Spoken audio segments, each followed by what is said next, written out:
देख रहे हैं प्राइम टीवी, सच साहस सरोकार।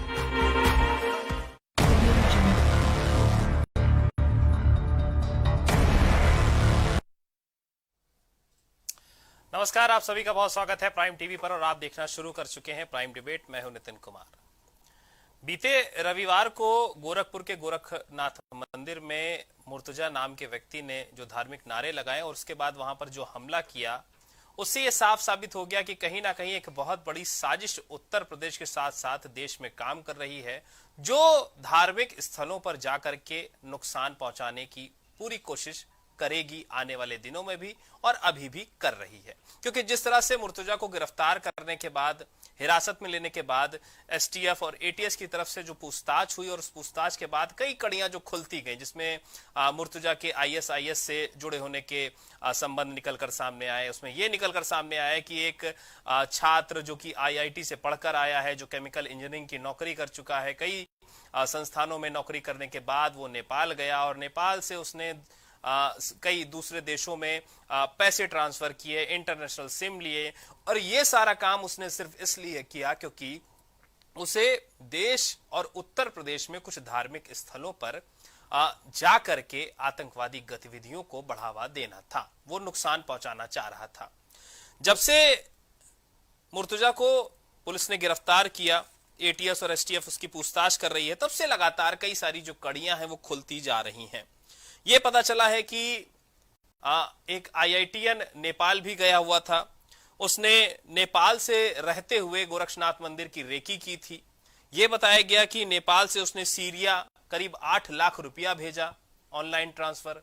ये बताया गया कि $29 में उसने एक इंटरनेशनल सिम खरीदा था और उसी इंटरनेशनल सिम के जरिए वो जो हिंसा वाले वीडियोस थे वो देखता था। वो इसी पर ही गोरोला युद्ध के जो वीडियोस थे वो देखता था और इनसे वो प्रभावित होता था। प्रभाव कैसा? प्रभाव वो मानसिक प्रभाव, वो ब्रेन वॉश, जो कहीं ना कहीं उसके मन में ये बात को बैठा रहे थे कि देश और उत्तर प्रदेश में मुस्लिम खतरे में है, यानी उसका धर्म खतरे में है। और इसी वजह से इतनी बड़ी घटना को अंजाम देने के लिए मुर्तजा पिछले रविवार को गोरखपुर के गोरखनाथ मंदिर पहुंचा हुआ था। कई और सारी कड़ियां जो हैं वो लगातार खुलती जा रही हैं।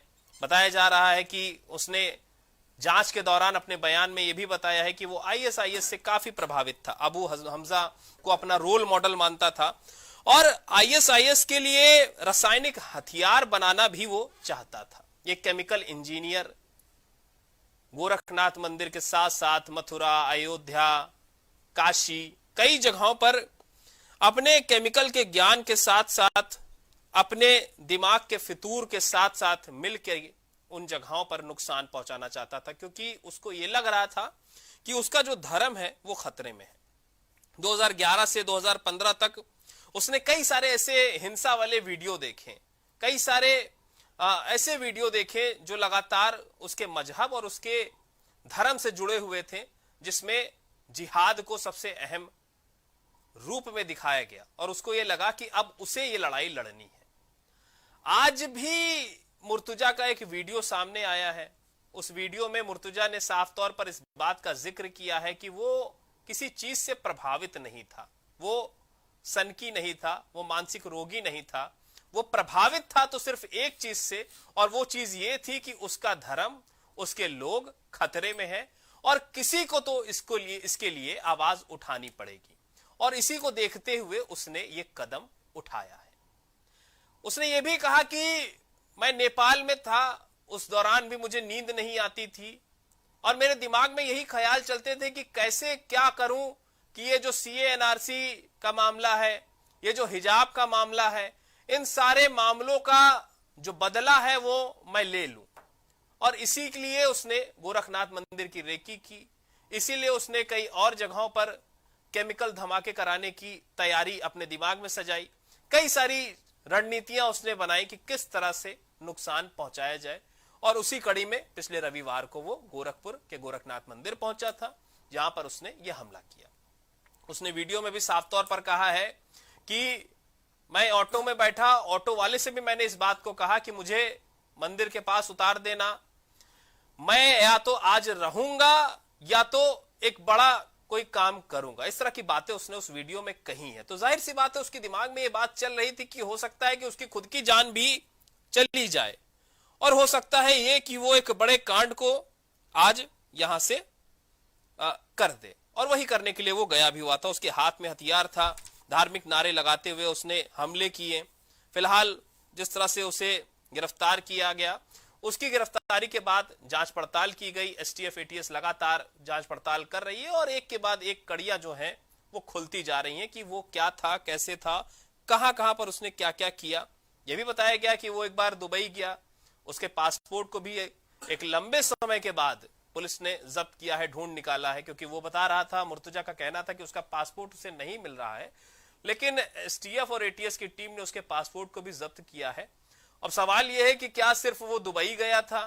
मुर्तजा का कहना है कि वो दुबई अपने पिता से मिलने गया हुआ था, लेकिन क्या सिर्फ वो अपने पिता से ही मिलने गया हुआ था? क्या किसी और से भी उसने मुलाकात की है? क्या सीरिया जहां वो पैसे भेजता था वहां वो कभी गया कि नहीं गया? आईएसआईएस जैसे संगठन जिनसे वो प्रभावित था, क्या उनसे भी उनकी मुलाकातें कभी हुई हैं या नहीं हुई हैं? ये सारे जो सवाल हैं ये सब जांच के विषय हैं और लगातार इस मुद्दे पर जो जांच है वो चल रही है। लेकिन इसके दौरान जो राजनीति है इस मुद्दे को लेकर के, जो जांच का दायरा है इस मुद्दे को लेकर के और जो कड़ियां हैं इस मुद्दे को लेकर के, वो लगातार विस्तृत होती जा रही हैं, खुलती जा रही हैं, मुद्दे बड़े होते जा रहे हैं। क्योंकि अभी कुछ दिनों पहले मुर्तजा के पिता ने एक बयान दिया था और उसमें साफ तौर पर उन्होंने ये कहा था कि उनका जो बेटा है वो दिमागी रूप से विक्षिप्त है, मतलब उसका दिमाग सही तरीके से काम नहीं कर रहा था। बताया ये भी गया कि उसकी शादी हुई थी, शादी के बाद उसने अपनी पत्नी और बच्चों को मारना शुरू कर दिया था और इसी वजह से उसके ससुराल वालों ने उसकी पत्नी को अपने साथ ले जाना सही समझा और फोन पर ही मुर्तजा ने अपनी पत्नी को तलाक भी दे दिया था। ये बात उसके पिता की तरफ से और उसके ससुराल वालों की तरफ से कही गई और इसी बात पर अखिलेश यादव जो कि समाजवादी पार्टी के राष्ट्रीय अध्यक्ष हैं, उन्होंने भी कहा कि जब मुर्तजा के पिता उसके घर वाले इस बात को कह रहे हैं कि वो दिमागी तौर पर ठीक नहीं है, तो पुलिस को एक बार सही तरीके से जांच करनी चाहिए। अब इस बयान पर उत्तर प्रदेश के उप मुख्यमंत्री केशव प्रसाद मौर्य ने भी बयान दिया। उन्होंने कहा अखिलेश यादव को ये पता होना चाहिए कि जो घटना वो करने गया था वो काफी गंभीर घटना थी, उससे नुकसान बड़े पैमाने पर हो सकता था। और ये भी कहा है केशव प्रसाद मौर्य ने कि आतंकी प्रवृत्ति के लगभग सभी लोग मानसिक रूप से विक्षिप्त ही होते हैं और इसी वजह से वो आतंकी बनते हैं। स्वतंत्र देव सिंह, उन्होंने भी एक ट्वीट किया है। उन्होंने साफ तौर पर इस बात को कहा है कि अगर अखिलेश यादव के पास कोई सूची है ऐसे मानसिक विक्षिप्त आतंकवादियों की, तो वो सूची हमें प्रोवाइड कराएं ताकि हम इनके ऊपर भी कार्रवाई कर सकें। तो ये तो बात हो गई राजनीति की, लेकिन जिस सनकपन की, जिस मानसिक विक्षिप्त की बात हो रही है, ये कहा जा रहा है कि जिसका दिमाग सही तरीके से काम नहीं कर रहा था, उसको लेकर के कुछ ऐसे मुद्दे हैं, कुछ ऐसे पॉइंट्स हैं जिनको जानना समझ लेना बहुत जरूरी है। क्या कोई मानसिक रोगी, क्या कोई सनकी आदमी इंटरनेशनल सिम $29 में खरीद सकता है? खरीदेगा तो क्यों खरीदेगा? क्या कोई मानसिक व्यक्ति 4 से 5 साल तक हिंसा वाले वीडियो देख सकता है? क्या कोई मानसिक रोगी अपने पढ़ाई का, अपनी केमिकल इंजीनियरिंग का सारा गुणा गणित किसी को नुकसान पहुंचाने के लिए लगा सकता है? इतना उसके पास दिमाग है? क्योंकि कहा तो जा रहा है कि मानसिक रोगी है। हालांकि ये दलील सिर्फ कोर्ट में काम कर सकती है, लेकिन ये भी जांच का विषय है कि क्या वो मानसिक रोगी था, उसकी पहले कभी दवाई चल रही थी या नहीं चल रही थी, ये सब जांच में आएगा निकल कर, नार्को टेस्ट होगा, ये सारी चीजों में। लेकिन जिस तरह से आज मुर्तजा का बयान आया है और मुर्तजा ने साफ तौर पर इस बात को कहा है कि वो प्रभावित था, वो गुस्से में था, सीए एनआरसी को लेकर के, कर्नाटक में हिजाब वाले मामले को लेकर के, कई सारे मामलों को लेकर के उसके अंदर नाराजगी थी, उसके दिमाग में काफी कुछ भरा हुआ था। तो इससे तो साफ साबित होता है कि वो मानसिक रोगी नहीं था, क्योंकि उसने खुद इस बात को बोल दिया है कि वो गुस्से में था और गुस्से में ही उसने ये कदम उठाया है। तो अब सवाल यह है कि आखिर हमारे राजनेता जांच के ऊपर सवाल कैसे खड़ा कर सकते हैं, पुलिस की, चाहे एसटीएफ की, हमारी जांच एजेंसियों की, और इतना बड़ा मामला हो जाने के बाद जो सुरक्षा व्यवस्थाएं दुरुस्त करी गई है, मुख्यमंत्री आवास की हो गई हो या फिर धार्मिक स्थलों की हो गई हो, इसके बाद इस तरह की घटनाएं होंगी या नहीं होंगी, नहीं होने के लिए क्या कार्रवाइयां की जा रही हैं, कितना सिस्टम चुस्त दुरुस्त है, इस पर हम चर्चा करेंगे। और चर्चा ये भी करेंगे कि लगातार जनता से जुड़े हुए मुद्दों में महंगाई की समस्या अब उत्तर प्रदेश के साथ साथ देश में काफी बड़ी होती जा रही है और कांग्रेस ने आज उसको देखते हुए एक प्रदर्शन भी देशव्यापी किया था। राजधानी लखनऊ में भी एक बड़ा प्रदर्शन हुआ है महंगाई को लेकर के। तो ये महंगाई के मुद्दे पर भी हम चर्चा करेंगे क्योंकि जनता से जुड़ा हुआ मुद्दा है। पहले सुरक्षा व्यवस्था, उसके बाद महंगाई। बयान सुनिए और फिर डिबेट को शुरू करता हूं। संविधान नेता कार्यकर्ता लगातार कुछ बातों को कह रहे हैं और उन्होंने ये बात आज इस कार्यक्रम में भी कहा कि भारतीय जनता पार्टी लोकतंत्र की सीरियल किलर है। लोकतंत्र में वोट कैसे लूटा जाता है उसकी एक्सपर्ट पार्टी बन गई है। एक तरफ हमारे सुरक्षा बल के जवानों ने अपनी जान पे खेल करके उसको पकड़ते हैं, जब उसके तार तमाम आतंकी संगठनों से पता चलते हैं, कई लोगों से पूछताछ जारी है। इस बीच में समाजवादी पार्टी के राष्ट्रीय अध्यक्ष और नेता विपक्ष के रूप में जिन्होंने सदन में आकर के शपथ ली है, यह बयान बहुत ही घटिया है, बहुत ही निंदनीय है। मैं इसकी कड़ी भर्त्सना करता हूं और इस प्रकार के बयानों से श्री अखिलेश यादव जी बाहर जाएं, ऐसा मैं उनसे कहना भी चाहता हूं। परसों से बताते हैं, परसों मेरे बड़े पापा थे, आप पता है सम्मान आया अगर बताया? हाँ बताया तो उन्होंने कहा देखो भाई ये थोड़ा सीरियस लग रहा है, सीसीटीवी में देखा सबको लग रहा है कि पुलिस वाले हैं और ये सम्मान का ऐसे कह रहे हैं और सीरियस लग रहा है तो देख लो भाई क्या है, कहीं यहाँ रहा कहीं जाओगे। हमें लगा कि हाँ हो सकता है रात 3 बजे आकर हम भूल गए, फिर हम डर गए, बहुत डर गए। तो हम नौगढ़ के निकल लिए, एक बैग लेके जो काला बैग वहाँ से नेपाल चले, नेपाल में मतलब कांग्रेस को महंगाई को लेकर देशव्यापी जो प्रदर्शन चल रहा था, लखनऊ में जो प्रदर्शन चल रहा था उसमें अब जो कांग्रेसी कार्यकर्ता है साथ ही साथ उनको गिरफ्तार करके ले जाया जा रहा है। साथ ही साथ हमारे साथ मोना है, उनकी बात मजदूर, नौजवान, महिलाएं सब परेशान है और इसी को लेकर कांग्रेस पार्टी प्रदर्शन कर रही है। ये आवाज दबाने की कोशिश कर रही है, ये जनता की आवाज दबाने की भाजपा कोशिश कर रही है। ये आंदोलन शुरू हुआ है पर ये खत्म नहीं हुआ है। ये हमें रोक सकते हैं पर हमें कमजोर नहीं कर पाएंगे।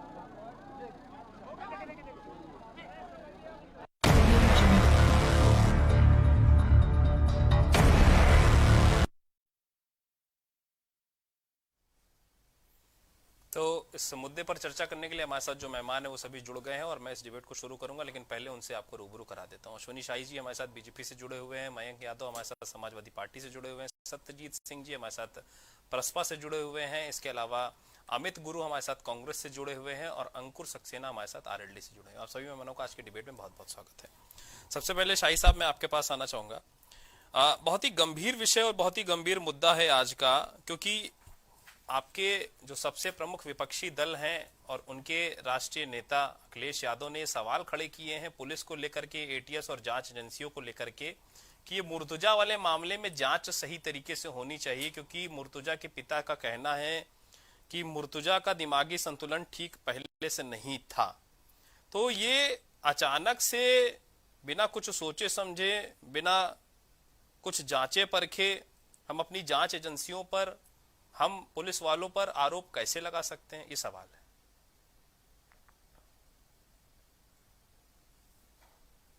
तरीके से और बहुत विस्तृत तरीके से इसकी व्याख्या की है अपने ओपनिंग रिमार्क में जी। अब उसी बात को मैं आगे बढ़ाते हुए कहता हूं कि यही अखिलेश यादव जी राजनीति में नेगेटिविटी की पराकाष्ठा में इस तरीके से डूब गए हैं कि ये लोग मोदी विरोध करते करते देश विरोध करने लगे हैं। ये वही अखिलेश यादव हैं जो बनारस के बम ब्लास्ट के दोषियों को छोड़ने की फाइल चलवाते हैं, जिस पर हाईकोर्ट से इनको डांट पड़ती है।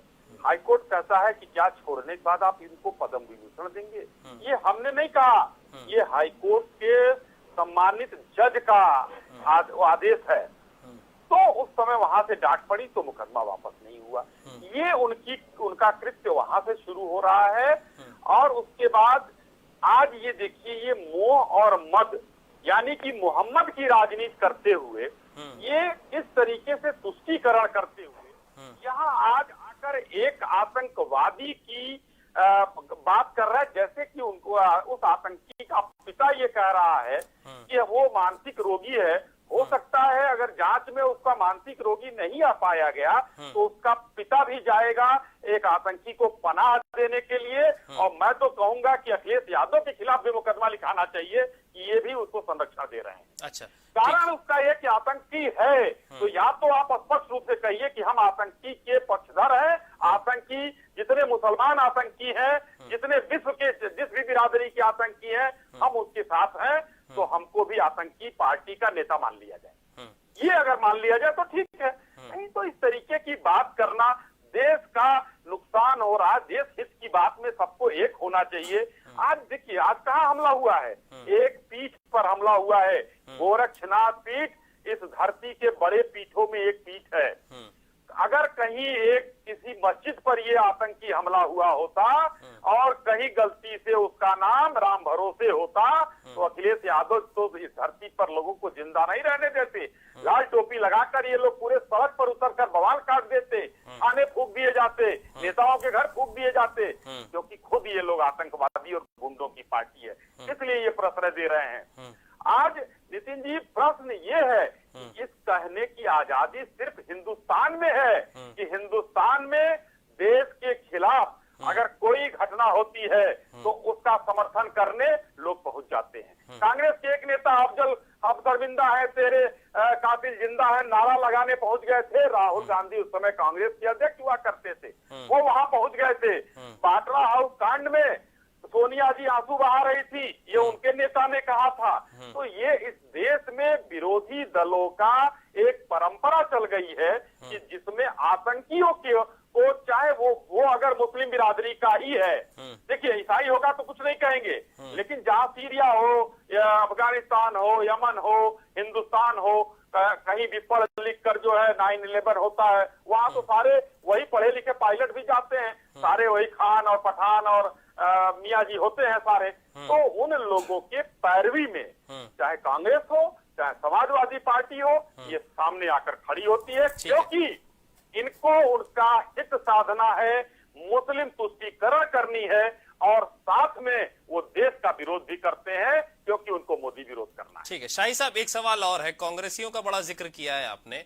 आज कांग्रेसियों ने महंगाई को लेकर प्रदर्शन किया है, वो कह रहे हैं कि सरकार बन गई है उत्तर प्रदेश में बीजेपी की, लेकिन अभी तक महंगाई को लेकर के कोई बड़ा कदम नहीं उठाया गया है और लगातार महंगाई बढ़ रही है, तो इस पर क्या कहेंगे?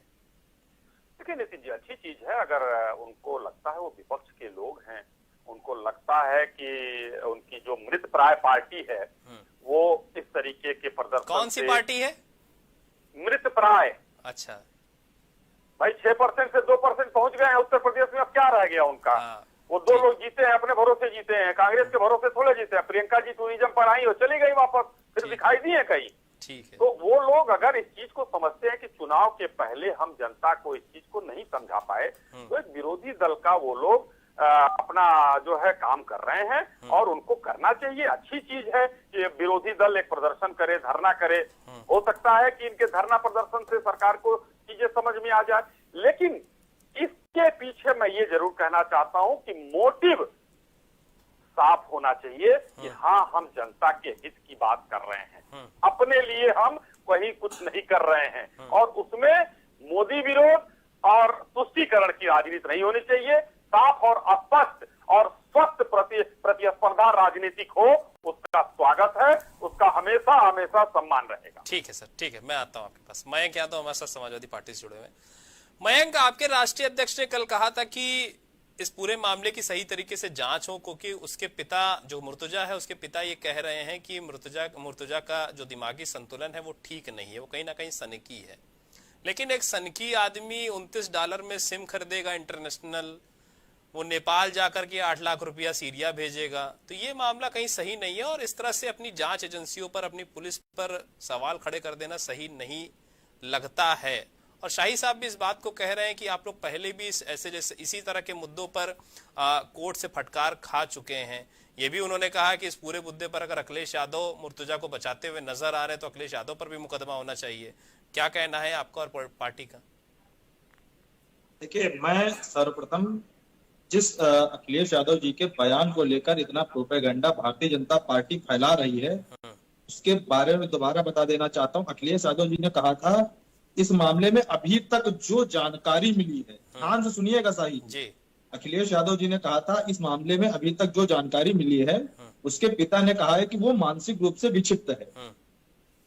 और उन्होंने कहा क्योंकि ये भारतीय जनता पार्टी है, हमें यह भी देखना पड़ेगा, ये चीजों को बढ़ा चढ़ा कर बताती है। अच्छा। इसके सिवाय उन्होंने कहीं नहीं कहा था कि पुलिस जो कार्रवाई कर रही है वो गलत है। और मैं उन जवानों को सलाम करता हूं जिन्होंने इतनी बड़ी घटना होने से बचाया। और समाजवादी पार्टी ऐसे गुंडे और अपराधियों का कभी समर्थन नहीं करती है। ये सिर्फ गुंडे अपराधियों का समर्थन भारतीय जनता पार्टी ही करती है। जेल के अंदर बैठकर अपराधियों के साथ कौन चाय पीता है, कौन घंटों घंटों नाश्ता करता है, कौन घंटों घंटों नाश्ता करता है, ये सभी को जानकारी है।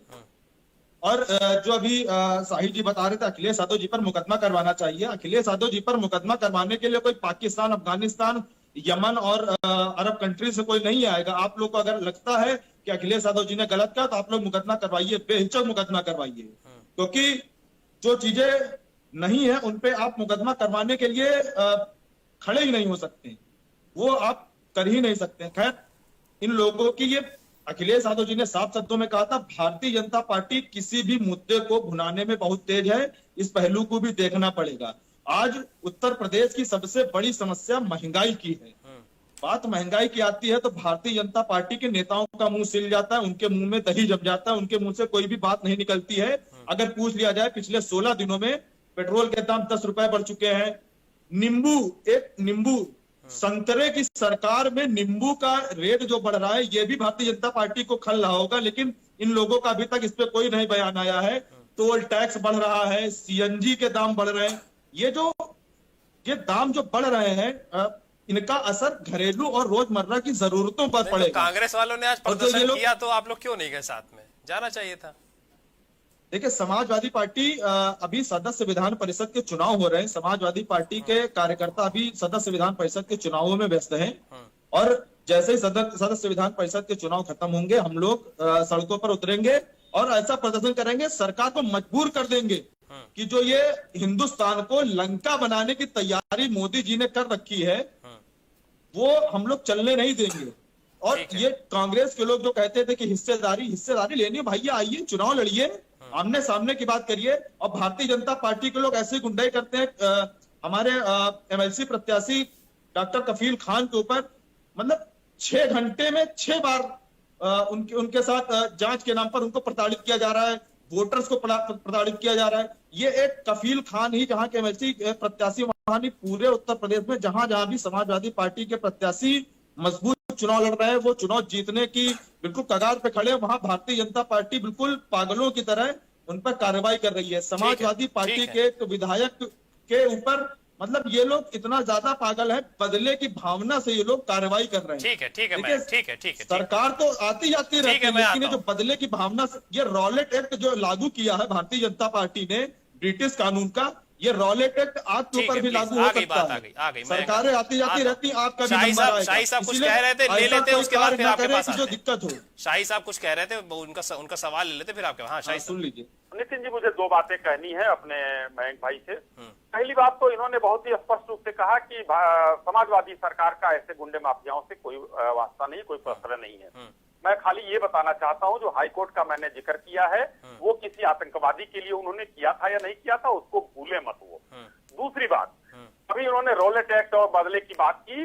बदले की बात में अखिलेश यादव जी का एक प्रेस कॉन्फ्रेंस था या मीडिया को दिया हुआ बयान सबको याद है चुनाव में कि मैंने सबकी लिस्ट बनाई हुई है, जो लोग जैसे दे रहे हैं उनको हम उसके ब्याज समेत वापस करेंगे। ये क्या बदले की कार्रवाई चुनाव के पहले जो उनको मुगालता हो गया था चुनाव जीतने का, उसमें वो धमकी दे रहे थे या नहीं दे रहे थे?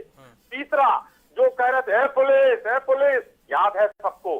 तो ये सब चीजें जो है एक तरह से जैसा मुखिया होगा वैसे उसके अनुयायी होंगे। तो ये लोग वही हैं और वो पूरी समाजवादी पार्टी उसी रंग में है। और आज अखिलेश जी ने जो बयान दिया है कोई उनके मुंह से कोई आश्चर्यजनक चीज नहीं निकला है। वो बोल रहे हैं, हम माननीय प्रदेश अध्यक्ष जी ने हमारे ट्वीट करके बहुत बढ़िया कहा है कि ऐसे जितने मानसिक विक्षिप्त हो आपकी पार्टी में और आपकी जानकारी में योगी जी के पास लिस्ट भेजिए, वो उनको जो है सही समय पर दवाई कर दे उनकी, ज्यादा अच्छा रहेगा। ठीक है शाही साहब, तो ये चीजों को नहीं भूलना चाहिए बैंक भाई कि आप लोग उसको प्रश्रय देते हैं। ठीक है, मैं आता हूं आप लोगों के पास। अमित गुरु हमारे साथ कांग्रेस से जुड़े हुए। अमित भाई, शाही साहब अभी एक कोई शब्द का प्रयोग कर रहे थे आप लोगों की पार्टी के लिए, कोई मृत प्राय बोल रहे थे, क्यों बोल रहे थे मुझे नहीं पता, शायद आपको पता हो। देखिए अश्विनी शाही जी, चूंकि आज मैं बड़ा काबिल समझता भी हूँ, लेकिन ये है कि काबिलियत उनकी ऐसे मौकों पे जब आप अपनी बुद्धिमानी का परिचय नहीं देते हैं। ये उस मृत प्राय पार्टी की बात करते हैं जिनके नेताओं से ये संसद में खौफ खाते हैं। अच्छा, ये बोलते हैं सदन नहीं चलने देते। उस पार्टी की बात करते हैं जिसके एक आंदोलन से आज सुबह लखनऊ में आपने देखा होगा, आज लखनऊ के अंदर भारी संख्या में पुलिस बल तैनात कर दिए गए थे। उस मृत प्राय पार्टी की बात करते हैं जिसका नेता राहुल गांधी जी, आदरणीय प्रियंका गांधी जी जब सड़कों पे निकलते हैं तो इनकी पूरी फौज और पूरा अमला सड़क पे आ जाता है। नहीं तो ये लोग कहते हैं कि आप लोग अराजकता फैलाते इसलिए हम पुलिस लगाते हैं। बिल्कुल बिल्कुल, ये अराजक लोग हैं, अराजकता का माहौल बनाने वाले लोग हैं। आज अभी मैं आपको बता दूं, मृत प्राय पार्टी बता रहे हैं ये खुद ये लोग भूत प्राय पार्टी हैं। अभी कितने दिनों हुआ जो इतनी संजीवनी इनको मिल गई है, इस तरह मुगालते में रह के इस तरह के शब्दों का इस्तेमाल करते हैं जो बिल्कुल ही अलोकतांत्रिक है। शाही जी, मैं आपको एक बात स्पष्ट कर दूं, आप मुगालते में मत रहिए। आपको बहुत जल्दी भूत प्राय पार्टी जो आपकी भारतीय जनता पार्टी है, उसका भूत का जो नशा है वो जनता बहुत जल्दी उतारेगी। आप चुनाव जीत के बेशक आए हैं, लेकिन इस मुगालते में मत रहिए कि आपकी सत्ता जाने वाली नहीं है। अभी हम जिस मुद्दे पे बात कर रहे थे, गोरखपुर में जो मंदिर की घटना हुई और जिस तरह से आतंकी कनेक्शन और तमाम तरह की चीजें लाई जा रही हैं, मेरा उस पे साफ कहना है कि आप जांच करिए, जो सही है, जो चीजें सही है वो निकल के सामने आनी चाहिए। अब वो अगर आतंकवादी है तो उसको आतंकवादी जैसा सलूक करना चाहिए। मैं अखिलेश यादव के किसी बयान में या केशव प्रसाद मौर्य के बयान से कोई इत्तेफाक नहीं रखता। अगर केशव प्रसाद मौर्य कहते हैं कि जो आतंकी हैं वो विक्षिप्त मानसिकता के होते हैं, तो वो लोग कौन हैं जो इस कदर विक्षिप्त मानसिकता के हो गए हैं, जो ईडी और सीबीआई का डर दिखा के भारतीय संसद के जो विपक्ष के नेता हैं उनके ऊपर कार्रवाई कराते हैं। आज महाराष्ट्र में नवाब मलिक को देख लीजिए, आप इस समय संजय राउत की पत्नी के ऊपर जो कार्रवाई हुई है वो देख लीजिए। अभी कफील खान की बात आई, कफील खान ये वही कफील खान है जिस समय योगी आदित्यनाथ जी मुख्यमंत्री रहते हुए गोरखपुर मेडिकल कॉलेज का दौरा कर रहे थे और उस दौरे के दौरान ही 40 की संख्या में बच्चे मर चुके थे और मुख्यमंत्री जी को पता नहीं लगा। मृत प्राय और मृत विचारों की पार्टी भारतीय जनता पार्टी है और आने वाले दिनों में इन सारे सवालों का जवाब मिलेगा। दूसरी चीज, एक बात आपने कन्हैया कुमार के बारे में कही जो आज हमारे दल के नेता हैं। आपने कहा कि अफजल हम शर्मिंदा हैं, तेरे कातिल जिंदा हैं। आप लोग इस देश को बरगलाने का जो राग अलापते रहते हैं वो बंद करिए। सुप्रीम कोर्ट ने भी पूरी जांच कराई, आज तक यह बयान कन्हैया कुमार के मुंह से निकला, अभी तक प्रूफ नहीं हो पाया है। जनता को बेवकूफ बनाना शाही जी बंद करिए। ऐसे ओछे शब्द और ऐसे मनमाने मनगढ़ंत शब्द कम से कम टीवी डिबेट के परिचर्चा में मत लाइए। तीसरी बात, मैं आपको एक चीज बता दूं, महंगाई पे आपने बात करी। आज हमने प्रदर्शन किया गोरखपुर लखनऊ के अंदर और जिस तरह से यह प्रदर्शन हमारा रहा, हम आज 2 सीट पे हैं, हमारे वोट आप परसेंटेज भी कम हुए, लेकिन हमारा हौसला कम नहीं हुआ है। हम जनता के हक की लड़ाई लड़ते रहेंगे। आज 9 रुपए 20 पैसे आपने इतने ही दिनों में चुनाव जीतने के बाद 9 रुपए 20 पैसे कम से कम पेट्रोल का दाम आपने बढ़ा दिया। रोज 80 पैसा का आप बढ़ाते हैं। आखिर आपका एजेंडा है क्या महंगाई के लिए? आप देखिए, पेट्रोल है, डीजल है, सीएनजी है, टोल टैक्स है, यहाँ तक कि नींबू के भी ऊपर ये लोग काबू नहीं पा रहे हैं। हमारा पड़ोसी मुल्क इस समय श्रीलंका, जिसके शब्द से श्री खत्म हो गया है, सोने की लंका और सोने की चिड़िया हिंदुस्तान, आप देखिए कहां आप देश को ले जा रहे हैं। आने वाले दिनों में इस देश को पता लगेगा कि किस तरह की नीति से आप इस देश की व्यवस्था को चला रहे हैं। महंगाई पे काबू पाना होगा और महंगाई के खिलाफ हम हमेशा लड़ते रहेंगे। हम अपनी आवाज और जनता की, देश की जनता की आवाज को कभी भी कुंद नहीं होने देंगे। आप हमें चाहे लाख बार मृत प्राय पार्टी कहते रहिए, हम आपको भूत प्राय पार्टी बना के छोड़ेंगे। ठीक है, ठीक है, ठीक है। हमारे साथ सत्यजीत सिंह भी जुड़े हुए हैं प्रसपा से। सत्यजीत जी, मेरा सवाल आपसे ये है कि बीजेपी के कुछ सीनियर नेताओं ने इस बात का जिक्र किया है कि समाजवादी पार्टी के पास अगर कोई लिस्ट हो मानसिक विक्षिप्त आतंकियों की तो वो उसे दे, क्योंकि समाजवादी पार्टी के साथ आप गठबंधन में हैं उत्तर प्रदेश में, और राष्ट्रीय अध्यक्ष समाजवादी पार्टी के जो है नेता प्रतिपक्ष अखिलेश यादव की तरफ से कल एक बयान आया था जो आपको पता होगा। आप इस चीज को किस नजर से देखते हैं? आपका क्या पक्ष है गठबंधन में होने के नाते? देखिए, श्री आदरणीय अखिलेश यादव की जहां तक बात रही, वो सही ही बोल रहे हैं। सही इसलिए बोल रहे हैं कि अहमद मुर्तजा अब्बासी जी, एक मिनट हम कनेक्ट हो जाए आपसे। हाँ बोलिए, आवाज आ रही है आपकी। हाँ, अहमद मुर्तजा अब्बासी, एक मिनट बस।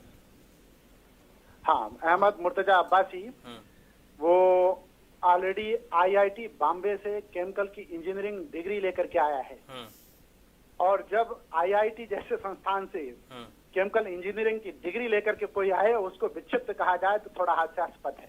तो यही तो अखिलेश जी कह रहे हैं ना, आपके नेता ही कह रहे हैं। ठीक है, हमारे नेता, देखिए ठीक है, हमारे नेता तो आदरणीय शिवपाल सिंह यादव जी हैं। अच्छा, अखिलेश जी नहीं है। आदरणीय शिवपाल सिंह यादव को फॉलो करते हैं, उनके अनुसार चलते हैं, उनके विचारों पे चलते हैं। हम समाजवादी विचारधारा के लोग हैं, लेकिन हम तथाकथित समाजवादी विचारधारा के लोग नहीं हैं। तथाकथित कौन?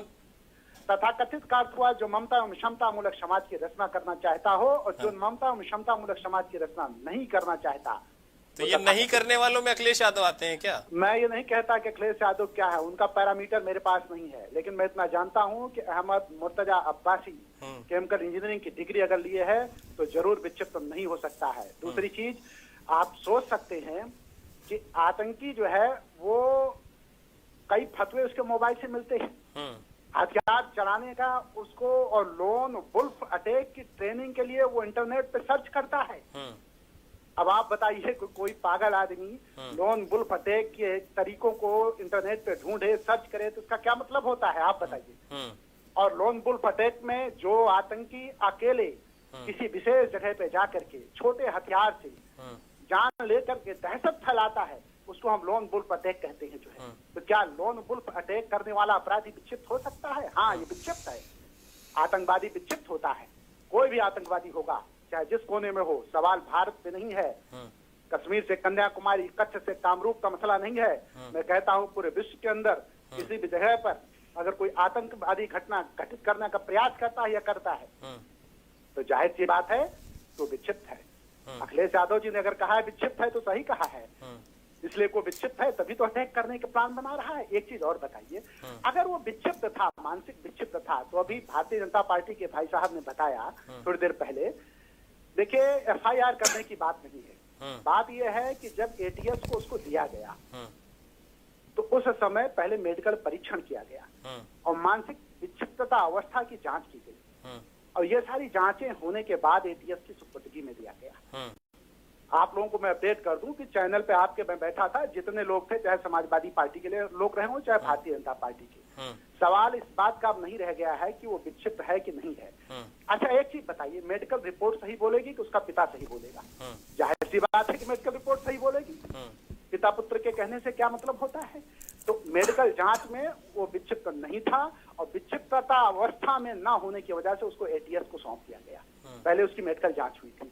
अब आप एक चीज ये बताइए कि अगर जरा सोचिए, आतंकवादी घटना के लिए बहुत बड़ा मठ है वो बड़ी पीठ है, नाथ संप्रदाय का सर्वोच्च पीठ है वो, और उसके पीठाधीश्वर इस समय उत्तर प्रदेश जैसे विशाल प्रदेश के मुख्यमंत्री हैं, 24 करोड़ की आबादी की, जो कि आबादी के मामले में भारत का ये भूभाग विश्व के चौथे सबसे बड़े भाग में आता है, चौथे नंबर पे आता है ये जो है।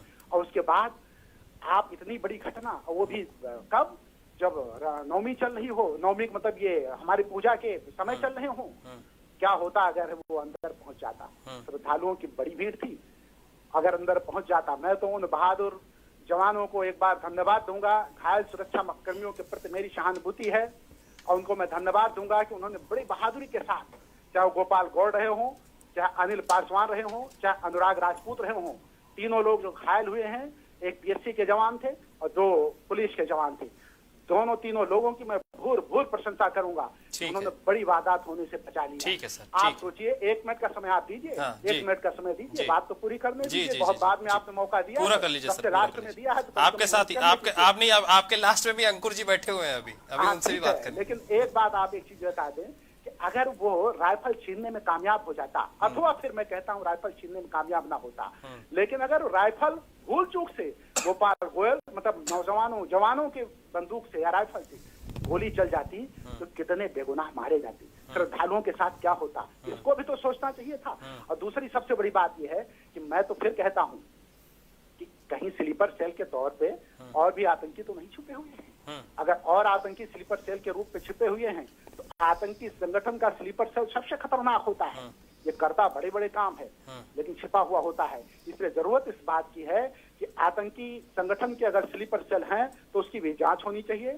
कहां कहां से इनके संबंध है, किन किन लोगों से इनके तार जुड़े हुए हैं, इसकी भी जांच होनी चाहिए। और जांच होने के बाद ये पता लगाना चाहिए कि कौन कौन से लोग इनका सहयोग कर रहे हैं और किन किन स्थितियों में सहयोग कर रहे हैं। अगर ये चीज पता चल जाएगी तो कई लोग बेनकाब हो गए, इसमें कोई दो राय नहीं। नितिन जी ठीक है सर, ठीक है। अंकुर सक्सेना हमारे साथ आरएलडी से जुड़े हुए हैं। अंकुर भाई, बहुत देर में आपके पास आ पाया हूँ। आप इस कार्रवाई को किस नजर से देखते हैं? अगर ये घटना घट जाती तो कितना नुकसान हो सकता था, और हिरासत में लेने के बाद, पूछताछ के बाद जो चीजें निकलकर सामने आई है उससे आप कितना संतुष्ट हैं? आपके गठबंधन के साथी राष्ट्रीय अध्यक्ष अखिलेश यादव समाजवादी पार्टी के, उनका जो बयान आया, क्या आप उस बयान से इत्तेफाक रखते हैं? देखिए नितिन जी, सर्वप्रथम तो गोरखपुर में जो घटनाक्रम घटित हुआ है, व्यक्तिगत तौर पे भी और पार्टी की तरफ से भी हम लोग इस घटना की घोर भर्त्सना करते हैं, निंदा करते हैं। साथ ही आपके चैनल के माध्यम से हम ये स्पष्ट करना चाहते हैं कि ना केवल गोरखपुर में, इवन पूरे भारतवर्ष में भारत के नागरिक की हैसियत से हम लोग किसी भी धर्म, संप्रदाय, पंथ के खिलाफ किसी भी इस तरीके की हमला का, चाहे वो कोई भी राजनीतिक दल का सदस्य हो, अगर जैसे आप इसको जनरल वे में कहते हैं, तो हमारी तो आपके चैनल के माध्यम से ये डिमांड है कि धर्म स्थलों की सुरक्षा के लिए बकायदा एक विशेष पुलिस बल की स्थापना की जाए जो धार्मिक स्थलों की सुरक्षा को पर्याप्त करे। हालांकि एक बात और भी आपके चैनल के माध्यम से मैं कहना चाहता हूं कि गोरखपुर में घटनाक्रम घटा, निसंदेह उसका स्वरूप भिन्न था। उस भिन्न स्वरूप में हमारे भारत के जो अर्धसैनिक बल, पीएसी जैसे लोग हैं, उन लोगों ने उस घटनाक्रम से हमारे लोगों को सुरक्षित रखा। मंदिर के में जो श्रद्धालु थे और बाकी मंदिर की जो संस्कृति है उसका बचाव किया, उसके लिए मैं उनका साधुवाद और धन्यवाद देता हूं। परंतु आप ही लोगों के चैनल के माध्यम से एक वीडियो वायरल हो रहा है कि सत्तारूढ़ दल की एक विधायिका हैं और उनके जो समर्थक हैं, हाल ही में एक जगह पर एक दूसरे संप्रदाय का जो धर्म स्थल है उसमें बकायदा भारतीय जनता पार्टी के झंडे लहरा रहे हैं। उसकी भी भर्त्सना भारतीय जनता पार्टी के प्रतिनिधि महोदय को करनी चाहिए। उनके भी खिलाफ बुलडोजर चलना चाहिए जो लोग इस तरह के घटनाक्रम कर रहे हैं। आतंकवादी घटना को उससे क्यों जोड़? अरे भाई साहब, आपके बीच में नहीं बोला, आपको सुनने का मौका नहीं है क्या? आप भाजपा के प्रवक्ता हैं, सत्य जी, आप भाजपा के प्रवक्ता हैं, आप बात सुनने का मौका नहीं है आपको? डिबेट का तरीका होता है, मैं आपको आधे घंटे सुना हूँ आपका प्रवचन, आप बीच में नहीं सुन रहे। संजय जी बोल लेने दीजिए, फिर आपके पास आऊंगा मैं। भारतीय जनता पार्टी के प्रवक्ता है, वो सुन रहे हैं, आप बीच में बोल रहे हैं। सिर्फ विरोध करना, विरोध नहीं कर रहा हूँ, विरोध नहीं कर रहा हूँ। भारत का नागरिक सिर्फ विरोध करना धर्म बना लिया है। विरोध पर विरोध किया जाए तो अच्छा लगता है, लेकिन बेवजह में अगर विरोध किया जाता है तो अच्छा नहीं लगता। मैं कहता हूँ सरकार के किसी भी काम का विरोध लगातार करते रहना भी खराब।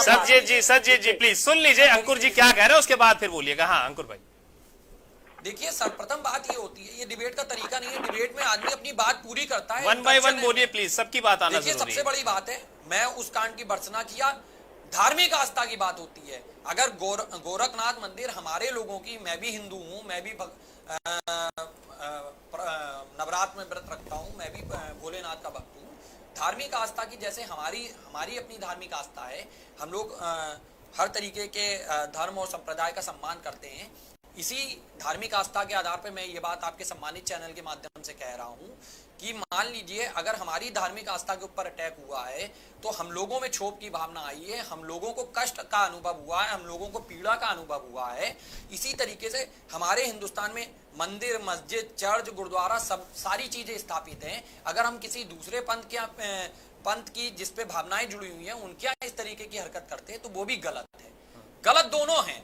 इसमें स्वरूप बद से बदतर हो गया, अगले बंदे ने अटैक किया, मैं उसका कोई डिफेंड नहीं कर रहा हूं। प्रथम दृष्टया वो दोषी है, उसके खिलाफ एफआईआर हुई है। मैं चाहता हूं अगर उसके खिलाफ रासुका नहीं लगी तो रासुका जैसी कार्रवाई भी होनी चाहिए। जहां तक सवाल मानसिक विक्षिप्तता का है, निश्चित रूप से वो बहुत बड़ा विक्षिप्त है। ओसामा बिन लादेन पीएचडी किया हुआ था, वो भी विक्षिप्त था, जो टेररिस्ट एक्टिविटीज की तरफ मुड़ गया था। ये मुर्तजा भी विक्षिप्त है, और जो जितना अगर इसकी पढ़ाई का सदुपयोग इसने किया होता तो आज ये देश हित में लगा होता। इसने अपनी पढ़ाई का मिसयूज किया है, इसलिए इसकी विक्षिप्तता का मापदंड ये है कि ये धर्मांधता में विक्षिप्त हो गया है और ऐसे लोग समाज में रहने योग्य नहीं होते। ये मैं आपके सम्मानित चैनल के माध्यम से स्पष्ट शब्दों में कहता हूं। एक बात और कहना चाहता हूं कि समाज में केवल इस तरीके के धर्मान लोग नहीं है, समाज के लिए घातक वो भी है। समाज में जांच का विषय वस्तु ये भी होना चाहिए कि अगर इन जैसे लोग आतंकवादी की श्रेणी में आते हैं तो हमको इस बात का, हमारे भारत के नागरिकों को इस बात का भी पता लगना चाहिए कि इलेक्शन टाइम में जिस बंदरगाह के ऊपर लाखों करोड़ रुपए की हेरोइन पकड़ी गई थी, उस हेरोइन वाले प्रकरण में क्या हुआ।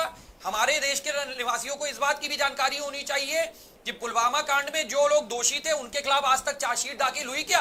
आपके सम्मानित चैनल के माध्यम से जहां तक मुझको जानकारी प्राप्त है, यही जानकारी प्राप्त है कि उसमें किसी के भी खिलाफ कोई विशेष कार्रवाई नहीं हुई है। हम चाहते हैं कि हमारे जो पुलवामा कांड के शहीद हुए थे सैनिक, उनके घर वालों को और हम लोगों को भी इस बात को जानने का हक है कि उसमें जो दोषी थे उनके भी खिलाफ कार्रवाई होनी चाहिए। और हम लोग आपके चैनल के माध्यम से यह भी स्पष्ट कर रहा हूं कि जो गोरखपुर कांड हुआ, मुर्तजा को लेकर जो आप डिबेट कर रहे हैं, तो इंटरनेट पे यह कहा जाता है, भाई मैंने तो चेक नहीं किया, लेकिन जो आप लोगों के सम्मानित चैनल के माध्यम से और बाकी हम लोगों को जानकारी मिलती कि इंटरनेट पे अगर हम लोग कोई भी ऐसी चीज को सर्च करते हैं कि विस्फोटक बनाने की चीज हो, हम लोग टेररिस्ट एक्टिविटीज से रिलेटेड चीजें देखते हो, तो तुरंत भारत की जो सुरक्षा एजेंसियां हैं उनके पास हमारा आईपी एड्रेस पहुंच जाता है और वो हमको सर्विलांस पे लेके, रडार पे लेके लगातार हम लोगों के ऊपर नजर रखती है। इसके मामले में ऐसा क्यों नहीं हुआ? लगातार अगर ये पर्सन 2-3 साल से कर रहा है, अगर लगातार 2-3, देखिए ये मुस्कुराने की विषय वस्तु नहीं है सत्यजीत जी, जो गंभीर विषय वस्तु है। इतना आसान है किसी को डिटेक्ट करना, इतना आसान है? अरे आप बताएंगे डिटेक्ट करना आसान नहीं, आसान है। आप बताएंगे डिटेक्ट करना। आप ना अपने आगे प्रवक्ता प्रियस्पा हटा दीजिए, आप अपने आगे लिख लीजिए समर्थक भाजपा। अरे तो आपको कोई दिक्कत है क्या? बिल्कुल दिक्कत है, बिल्कुल दिक्कत है, बिल्कुल दिक्कत है। मैं आपकी बात को सुन रहा हूँ, अगर हम सही बात को रखते हैं तो आपको दिक्कत है? मतलब हम आपके हाँ में हाँ मिलाएं तब तो आपको, अगर हम आपके हाँ में हाँ न मिलाएं तो आप दुखी हो जाते हैं। यही दिक्कत है। मैं बात कहने में समर्थ हूँ। भारतीय जनता पार्टी के प्रतिनिधि महोदय आप हाँ में हाँ नहीं कर रहे क्योंकि उनको डिबेट का तरीका पता है। आप बीच में इंटरप्ट कर रहे हैं क्योंकि आप ठीक है, प्लीज ठीक है, ठीक है, अरे मुझे पता है ठीक है, आ गई बात, आ गई। आप लोगों को भाजपा में शामिल होने का शौक चल रहा है, इसलिए आप ये बात करेंगे, कोई बात नहीं, आप करिए। लेकिन भारतीय जनता पार्टी आपको कितने समय बाद लेती है? आजमगढ़ के चुनाव के बाद आपकी कसौटी है। सहयोगी नहीं रहे हैं आजमगढ़ की आजमगढ़ का चुनाव आपकी कसौटी है और बाप खड़े नहीं उतरने वाले। आजमगढ़ सीट फिर समाजवादी पार्टी राष्ट्रीय लोकदल गठबंधन जीतेगा। पहले कि आप भारतीय जनता पार्टी के कभी पहले सहयोगी नहीं थे। भाई साहब देखिए, जो बीत भूली था बिसार दे, आगे की सोच लीजिए। हम जिसके साथ रहते हैं हम पक्का रहते हैं, ये नहीं है कि हम सपा के साथ बैठ के गवैया भाजपा से कर रहे हैं। हम आज की डेट में विरोधी दल के गठबंधन के हैं। ठीक है, प्लीज हो गया आप लोगों का। ठीक है, बाकी मेहमानों से बात कर लूं। समाजवादी पार्टी में ठीक है, उसी में छेद कर रहे हैं। ठीक है, प्लीज हो गया आप लोगों का। अमित भाई जल्दी से बात पूरी कीजिए, मैं शाही साहब के पास। अमित भाई देखिए नितिन जी, एक चीज बता दूं, मैं गोरखपुर परिक्षेत्र से ही आता हूँ और गोरखनाथ पीठ है, गोरखनाथ जो मंदिर है उसके प्रति जो आस्था है बड़ा अटूट है जी। मैं या इस पैनल में बैठा कोई भी व्यक्ति यह कतई नहीं कह रहा और न कहने का हिम्मत रख सकता है कि वह बेकसूर है। बिल्कुल सही बात। मुर्तजा बेकसूर नहीं है, बिल्कुल सही बात। और उसकी गतिविधियों की सच्चाई से जांच होनी चाहिए और कोई भी उसके साथ खड़ा नहीं है, इस बात को आप ध्यान में रखिए। लेकिन ऐसे मुद्दों को कितना चर्चा में लाया जाए, ऐसे मुद्दे पे कितनी ज्यादा से ज्यादा बात कराई जाए, देश भर में इन चीजों को कैसे पहुंचाया जाए लोगों तक, इस चीज में मकसूल होती है भारतीय जनता पार्टी, ताकि उनको ध्रुवीकरण कराने का मौका एक बार फिर मिले। और ऐसे ध्रुवीकरण के मौके की तलाश में भारतीय जनता पार्टी हर बार रहती है। देश की अखंडता के साथ, देश के स्वाभिमान के साथ, यहाँ की संस्कृति, सभ्यता और धर्म के साथ खिलवाड़ करने का छूट किसी को भी नहीं दिया जा सकता।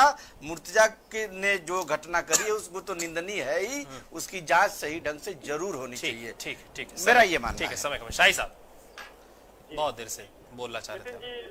नितिन जी देखिए, अब कांग्रेस के लोग आपके डिबेट का विषय भी तय करेंगे कि चर्चा कराना भाजपा का काम है। हमने तो आपसे नहीं कहा था, या भाजपा के किसी नेता का ये चैनल तो है नहीं। ये तो आप लोग स्वतंत्र हैं और आप लोग डिबेट का विषय तैयार करते हैं और आप लोग कराते हैं, हम लोगों को आमंत्रित करते हैं, हम लोग उस पर चर्चा करते हैं। क्योंकि एक सम्मानित दल के राष्ट्रीय अध्यक्ष ने एक देश हित के विरोध में जाकर बयान दिया है, तो उस पर चर्चा होनी जरूरी है। और ये भारतीय जनता पार्टी नहीं कर रही है, ये देश के सभी मीडिया चैनल कर रहे हैं। तो कांग्रेस को तो करना चाहिए। अभी हमारे अमित भाई ने विषयांतर करते हुए ये पहुंच गए महाराष्ट्र, उस पर मैं एक जवाब देना चाहता हूं। उनकी पत्नी के खिलाफ बड़ा कष्ट हुआ इनको, संजय राउत जी के पत्नी के खिलाफ। मैं दो चीज नहीं, मुझे कष्ट नहीं हुआ। एक मिनट साई जी, कष्ट नहीं हुआ। ये वो मैं उस विक्षिप्तता की बात कर रहा हूँ जो भारतीय जनता पार्टी के शीर्ष नेतृत्व के दिमाग में चढ़ गया है। मैं उस विक्षिप्तता की बात कर रहा हूँ जिसमें आप ईडी, सीबीआई और तमाम तरह की चीजों का उपयोग करके लोगों को डराते और धमकाते हैं। ये भी एक विक्षिप्त मानसिकता का द्योतक है। बहुत ध्यान से सुना है, सबको ध्यान से सुना है, तो जवाब मैंने सुना है, मुझे याद है आपने क्या कहा।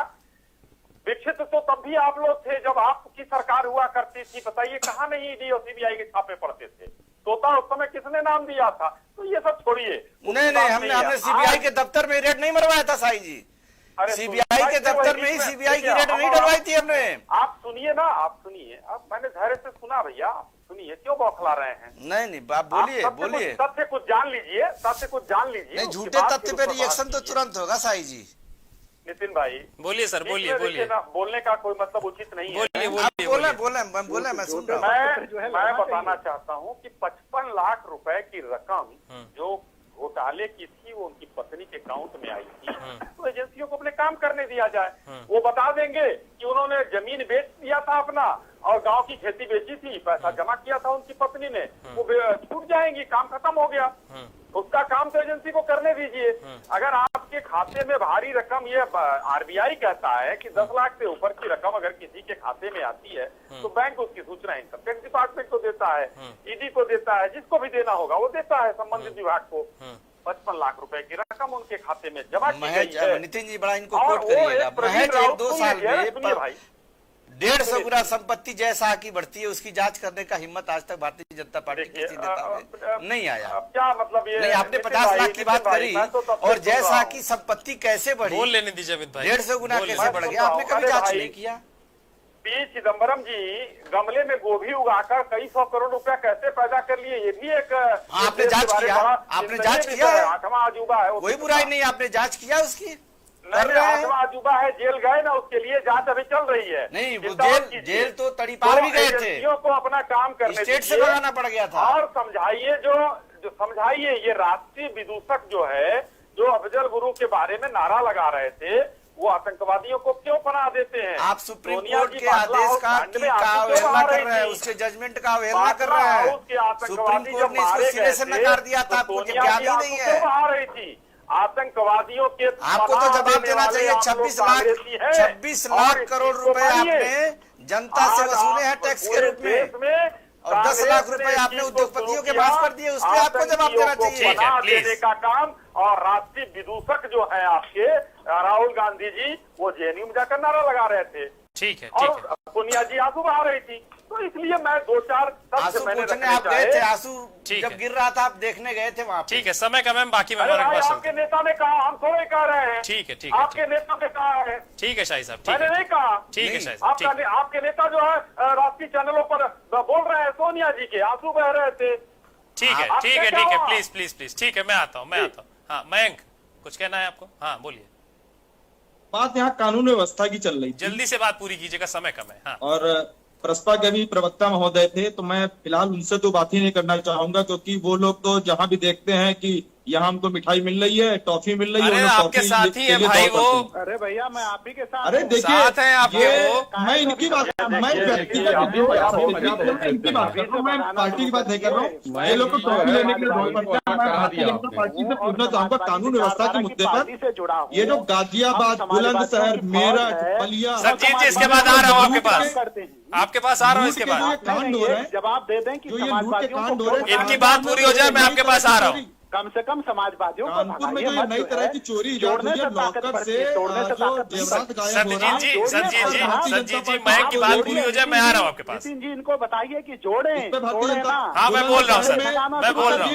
बुलंदशहर में जो आए दिन लूट हो रही है, इस पर भारतीय जनता पार्टी के बयान कब आएंगे? मैं बोल रहा हूँ कुछ नाराज है, कुछ आप लोग के बयान को लेकर के पता नहीं क्या दिक्कत है। योगी आदित्यनाथ का बोल लेंगे, मोदी जी परिवारवाद का बोलते हैं, लेकिन इस अपराध पर कब बोलेंगे? बेटियों के साथ आए दिन जो घटनाएं घटित हो रही हैं, इस पर भारतीय जनता पार्टी कब बोले? क्योंकि इन लोगों ने वोट तो कानून व्यवस्था और महिला सुरक्षा के नाम पर लिया, और आज रिटर्न गिफ्ट में उन महिलाओं बेटियों को वो लोग बलात्कारियों का समर्थन कर दे रहे हैं। बलात्कारी करके भाग जाते, उनको ये लोग पकड़ नहीं पाते। मेरठ में एक पुलिस वाला सूदखोरी में जब पुलिस समर्थन तो मुलायम सिंह यादव जी रामपुर की कांड में कह रहे थे, समर्थन कर रहे थे। मेरठ में एक पुलिस वाला समर्थन तो गायत्री प्रजापति को लेकर घूम रहे थे, जब सुप्रीम कोर्ट ने कहा तो उनको खिलाफ FIR दर्ज किया। वो तो समर्थक आप लोग हैं भाई। इसमें भी अगर कोई MOU साइन हो, इसमें भी अगर उसकी सूदखोरी में भी भारतीय जनता पार्टी का कोई हिस्सा हो, तो आप इसका जवाब देंगे?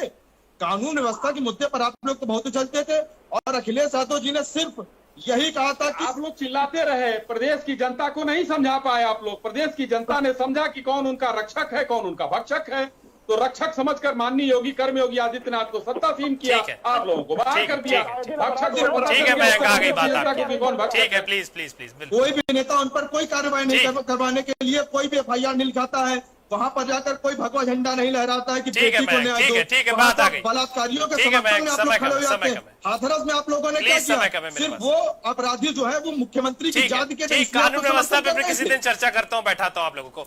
सत्यजीत जी मैं आ रहा हूँ, मैं समय कम है मेरे पास, प्लीज। ठीक है, समय कम है, मैं बाकियों के पास चला जाऊँ। आप लोग लांछन लगा रहे थे। ठीक है मैं, ठीक है। फर्जी लांछन अखिलेश यादव जी पर लगाने से पहले ये भी जान लीजिए कि आपसे आपकी कानून व्यवस्था से जुड़ा मुद्दा ये भी है। ठीक है मैं उन्होंने भारतीय जनता पार्टी के बारे में कहा था कि भारतीय जनता पार्टी किसी भी बात को खींच देती है, और वही यहाँ पर किया जा रहा है। ठीक है, मैं इसीलिए आपको बुलाया भी था कि सारी चीजों को क्लियर किया जा सके। सत्यजीत जी क्या कह रहे थे आप? किस चीज की समस्या समाजवादियों को? मुर्तजा अब्बासी चूंकि अगर टेररिस्ट ना होता तो दिल्ली, मुंबई, गुजरात, केरल, नेपाल ना गया होता। पैसा उसके पास कहाँ से आया? फंडिंग कहाँ से हुई? कई बैंकों का ATM कार्ड उसके पास है, दिल्ली से मुंबई जाने का हवाई टिकट उसके पास था। अगर पैसा ना होता, फंडिंग कहीं से ना होती, तो ये सब कहाँ से आता? मैं तो ये कहता हूँ कि घटना के पहले मोबाइल का डाटा जो डिलीट कर दिया गया, जब फोरेंसिक टीम डाटा रिकवर कर रही है। अंकुर जी हंस रहे हैं आपकी बात पे।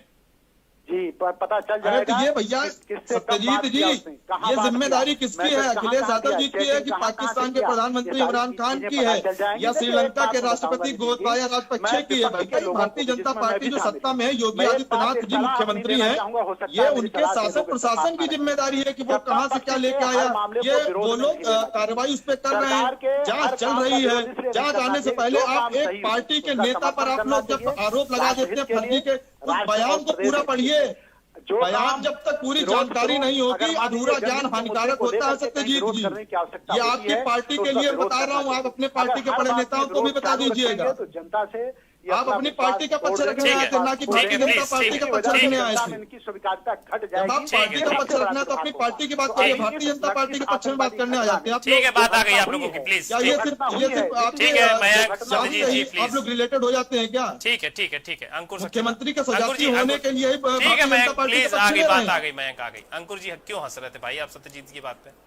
देखिए बड़ी हास्यास्पद स्थिति है। अरे कोई भी हंसेगा, कॉमेडी कर रहे थे सत्यजीत जी, कोई भी हंसेगा भाई। साथी है यार आपके वो। देखिए वो अपने को ही पहले मारेंगे, बाहर से नहीं लड़ेंगे, दूसरे से नहीं लड़ेंगे, पहले अपने से ही लड़ेंगे। नहीं आप जारी रखिए सत्यजीत जी, आप जारी रखिए। ऐसा क्या करना, डिबेट में हंसी ठिठोली भी होनी चाहिए। आतंकवादी घटना को आतंकवादी बता देने में कोई बुराई है? आतंकवादी घटना घटित नहीं, बिल्कुल कहिए, ये तो हम भी कहते हैं आतंकवादी घटना है, लेकिन उन घटनाओं का भी जिक्र कर लिया करिए जो लूट बुलंदशहर शहर में हो रही है, गाजियाबाद में हो रही है। ठीक है, प्लीज प्लीज अंकुर को बोलने दीजिए, अंकुर जी को बोलने दीजिए भाई। ठीक है, please Satyajit ji, please please Ankur भाई। जी जी जी, माननीय सत्यजीत जी जो बात कह रहे थे, बिल्कुल सही बात कह रहे थे। इनको तो बहुत ज्यादा अनुभव है, मुझे लगता है ये पुलिस या प्रशासनिक डिपार्टमेंट से रिटायर हैं, उसके बाद ये राजनीति में आए हैं, तो ये भूल जाते हैं कि इस समय किस राजनीतिक दल का और किस गठबंधन का पक्ष रख रहे हैं। नहीं भूलता नहीं हूँ भाई साहब जी, तो मुझे ऐसा लग रहा है कि भाई साहब जो है, और जहां तक सवाल है कि टेररिस्ट एक्टिविटीज का या किसी पर्सन के हमले का, तो निश्चित रूप से आप सत्यजीत ये मान के चलिए कि हम लोग भारत के नागरिक हैं, और भारत के नागरिक होने के नाते हम लोगों में एक अपने संवैधानिक दायित्वों का, संवैधानिक अधिकारों और कर्तव्यों सबका पूर्ण ज्ञान है। हम लोगों को ये पता है कि क्या चीज हमारे लिए सही है और क्या चीज गलत है। जहां तक सवाल है, थोड़ा सा अपने सहयोगी अखिलेश जी को भी बता देते आप तो बड़ा अच्छा रहता अंकुर जी। शाही साहब देखिए, अब मैं, आपने बोला बहुत अच्छा लगा, मैं तो चाह रहा था कि शाही जी कुछ बोले तो मैं जवाब दे सकूं। अब क्या करे, वो बड़ा खराब लगता है कि हमारे घर में हमारे साथ के लोग और विभीषण की भूमिका निभाएं, तो उस समय बड़ा, आप भी समझ रहे हैं, बड़ी दिक्कत हो जाती है। कभी कभी ऐसा निषाद साहब ने आपके साथ भी किया, जैसे जब आपने जिस समय को विभीषण आपने बना दिया। नहीं, शाही अखिलेश जी को विभीषण नहीं बनाया, जिनको विभीषण बनाया आप समझ रहे।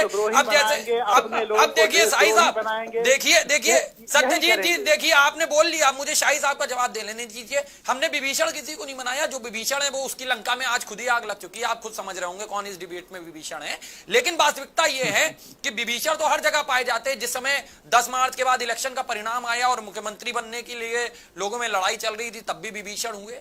जब उप मुख्यमंत्री बनने के लिए आपके निषाद पार्टी है, उनने खुला स्टेटमेंट दिया था, तब भी एक विभीषण के रूप में थे। 2 आवाज, और विभीषण तो आपके इतने सांसद थे कि इलेक्शन टाइम में, अब 2024 को ध्यान में रखते हुए आपकी पार्टी में कई विभीषणों के टिकट कटेंगे, ये भी हम लोग बखूबी आप क्या जान रहे हैं।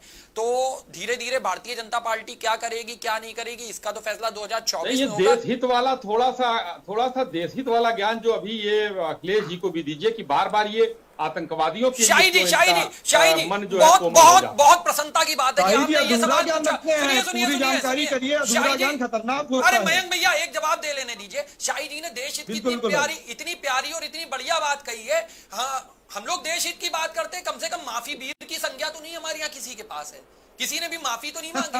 हम लोग उनको तो नहीं पूछते जिनने हमारे देश के बापू को आज का जो परिप्रेक्ष्य है, आतंकवादियों के लिए वो खड़े हैं, उनका हृदय कोमल क्यों हो जाता है? और देश को प्रमाण की कोई आवश्यकता नहीं है। अभी हाईकोर्ट का मैंने उदाहरण दिया और आज की घटना जो उन्होंने बयान दिया, इसका भी थोड़ा सा हृदय उनका कोमल है। माननीय अखिलेश यादव जी, आपके विधानसभा में नेता प्रतिपक्ष हैं। आपके माननीय मुख्यमंत्री महोदय वहां पे उनके साथ में जिस समय डिनर करते हैं, टी पार्टी करते हैं, उनके साथ में बैठते हैं, वो भी उनसे कह दे कि भाई साहब देश हित में आप ऐसा बोलो। मेरा वो प्रोफाइल, मेरा वो कद नहीं है, ना आप उनको कह सकते हो। एक बड़ा नेता दूसरे बड़ा नेता को कह सकता है, और अगर वो देश हित में नहीं बोले हैं, आप स्वतंत्र हैं। आप इस डिबेट के बाद निकलिए, हजरतगंज थाने में पहुंचिए, एक FIR की तहरीर दे दीजिए कि हमारे नेता प्रतिपक्ष ने जो है देश विरोधी बयान दिया है। अगर आप ऐसा नहीं कर सकते तो आपको इस भाई अगर ये करेंगे तो भी आप कहेंगे कि आप लोग अपने पुलिस का दुरुपयोग कर रहे हैं, लगाएंगे तो ये आपका मनगढ़ंत भाई जी अधूरी जानकारी पर आप FIR नहीं लिखवा पाएंगे, आपको अधूरी जानकारी है। ये आप कन्फास्टिकेटेड तरीके से ये बात कह रहे हैं कि नेता प्रतिपक्ष महोदय ने ये बात कही कि पुलिस का दुरुपयोग, पुलिस का कोई दुरुपयोग नहीं कर रहा। पुलिस तो हमारे यहाँ की बहुत अच्छी है। मणिलाल पाटीदार को देखिए ना, उन्होंने कहा है कि भाई ठीक है, समय कम, मुझे डिबेट खत्म करनी पड़ेगी। ठीक है प्लीज, हम तो पुलिस को ठीक है समय कम है मेरे पास, समय कम है। आप सभी मेहमानों का बहुत ठीक है, प्लीज हो गया। आप सभी मेहमानों का बहुत बहुत धन्यवाद इस डिबेट में जुड़ने के लिए और अपना पक्ष रखने के लिए। तो मुर्तुजा के मामले पर लगातार अब राजनीति भी गर्माती जा रही है, लेकिन जिस तरह से ये जो घटना घटी है, कहीं ना कहीं हिंदू धर्म के साथ बहुत बड़ा आघात पहुंचाने का प्रयास था आतंकवादी संगठनों की तरफ से, और इसके ऊपर उसी तरह से कार्रवाई होनी चाहिए जैसे आतंकवादियों के साथ होती है, होनी चाहिए। इसमें किसी भी प्रकार से लाग लपेट ना हो,